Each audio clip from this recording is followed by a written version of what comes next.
عظمت صحابہ کے عنوان کے بعد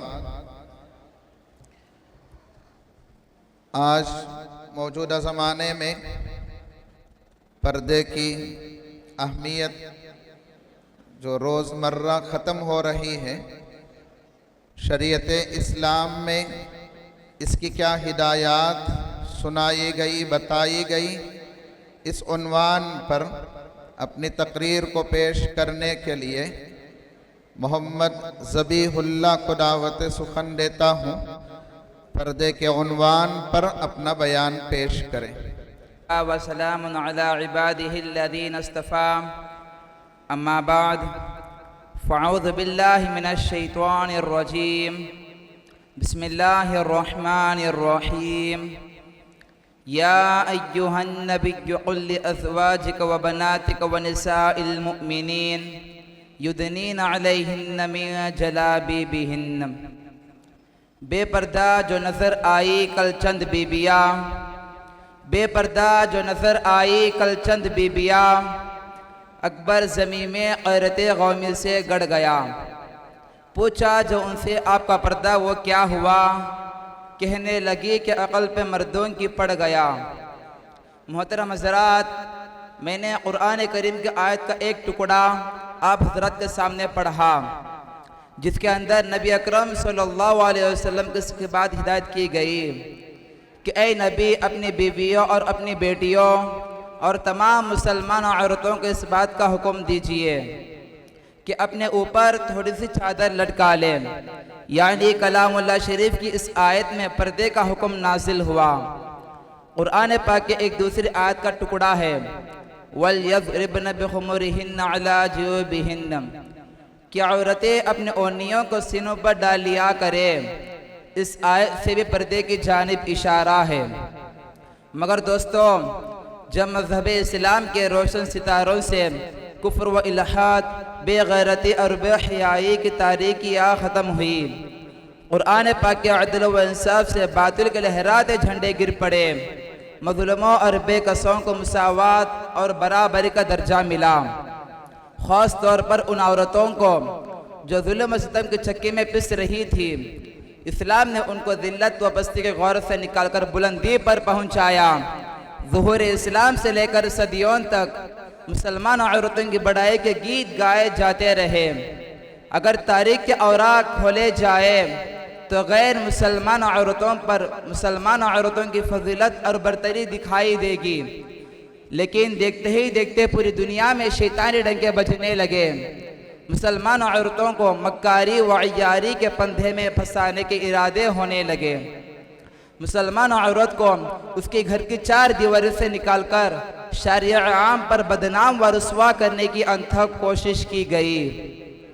ان کی صرف ایک ہی صدا تھی کہ پردے کے گریبان کو چاک اور ریزہ ریزہ کیا جائے اور عورت کو بے لگام بے حیا چھوڑ دیا جائے، وہ جو چاہے گل کھلائے۔ چنانچہ خواہشات کے ان پٹھوؤں کی آرزویں پوری ہوئی۔ قرآن پاک کے عدل و انصاف سے باطل کے لہراتے جھنڈے گر پڑے، مظلوموں اور بے کسوں کو مساوات اور برابری کا درجہ ملا۔ خاص طور پر ان عورتوں کو جو ظلم و ستم کی چکی میں پس رہی تھی، اسلام نے ان کو ذلت و پستی غور سے نکال کر بلندی پر پہنچایا۔ ظہور اسلام سے لے کر صدیوں تک مسلمان عورتوں کی بڑائی کے گیت گائے جاتے رہے۔ اگر تاریخ کے اوراق کھولے جائے تو غیر مسلمان عورتوں پر مسلمان عورتوں کی فضیلت اور برتری دکھائی دے گی، لیکن دیکھتے ہی دیکھتے پوری دنیا میں شیطانی ڈنکے بجنے لگے۔ مسلمان عورتوں کو مکاری و عیاری کے پندھے میں پھنسانے کے ارادے ہونے لگے۔ مسلمان عورت کو اس کے گھر کی چار دیواری سے نکال کر شارع عام پر بدنام و رسوا کرنے کی انتھک کوشش کی گئی۔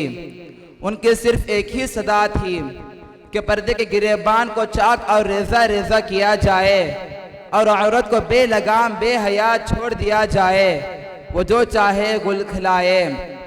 چنانچہ خواہشات کی ان پٹھوؤں کی آرزویں پوری ہوئی اور انہوں نے آہستہ آہستہ مسلم خواتین کو بہکا لیا۔ مسلمان عورتوں نے بھی پردہ جیسی عظیم نعمت کو پیٹ پیچھے ڈال کر مردوں کے ساتھ کاندھے سے کاندھا ملا کر چلنا شروع کر دیا۔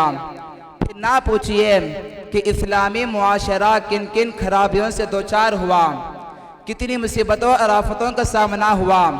بدکاری و زناکاری عام ہوتی چلی گئی، مکانوں اور دکانوں، بستیوں اور بیابانوں میں برائیاں ہی برائیاں نظر آنے لگے۔ یہ اس یورپ اور امریکہ کی دین ہے کہ نوجوان لڑکیاں باریک سا دوپٹہ گلے میں ڈال کر اور چست اور باریک لباس پہن کر کھلے عام گھوم رہی ہے۔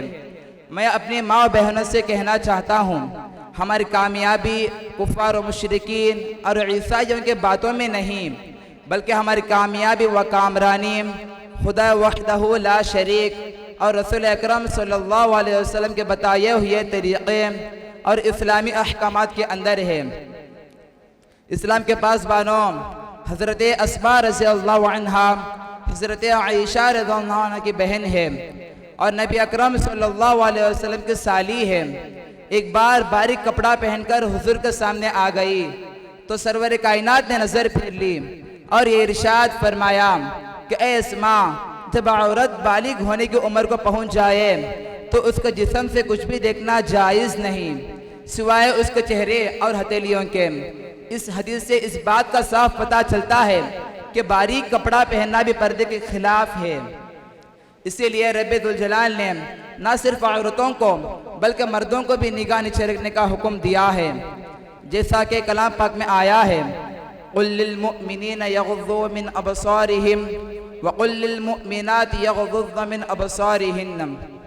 ایک بار کا قصہ ہے کہ حضرت ام سلمہ رضی اللہ عنہا اور میمونہ رضی اللہ عنہا سرور کائنات محمد صلی اللہ علیہ وسلم کے پاس بیٹھی ہوئی تھی کہ عبداللہ ابن ام مکتوم جو ایک نابینا صحابی تھے تشریف لائے۔ آپ نے فرمایا کہ ان سے پردہ کرو، تو ام سلمہ رضی اللہ عنہ نے عرض کیا کیا یہ نابینا نہیں ہے؟ نہ وہ ہم کو دیکھ سکتے ہیں اور نہ پہچان سکتے ہیں۔ آپ صلی اللہ علیہ وسلم فرماتے ہیں کیا تم دونوں بھی نابینا ہو؟ کیا تم انہیں دیکھتی نہیں ہو؟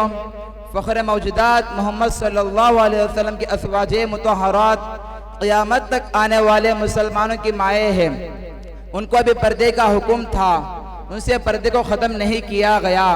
تو آج ہمارے لیے اس بات کی گنجائش کیسے ہو سکتی ہے کہ بے پردہ گلی کوچوں میں گھومتی پھرے، بے لگام گھوڑی کی طرح جہاں چاہے جائے؟ اسلام کے پاسبانوں، عورتوں کی تمام ذمہ داریاں ہمارے سپرد ہیں کہ ان کو بے حیائی و بے غیرتی کے بھور میں پھنسنے نہ دیں، عریانت اور ننگے پن کو معاشرہ سے دور رکھیں، ان کو اسلامی معاشرہ اور اسلامی قوانین سکھائیں اور شریعت مطہرہ کے سانچے میں ڈلنے کے طریقے بتائیں۔ اگر آج ہم نے ان کو گناہوں سے برائیوں کے دلدل میں پھنسنے دیا تو کل قیامت میں ہم خدا کے پکڑ سے بچ نہیں سکیں گے۔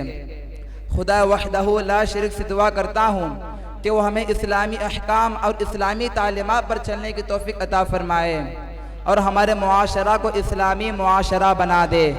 آمین ثم آمین۔ وآخر دعوانا ان الحمدللہ رب العالمین۔ السلام علیکم ورحمۃ اللہ وبرکاتہ۔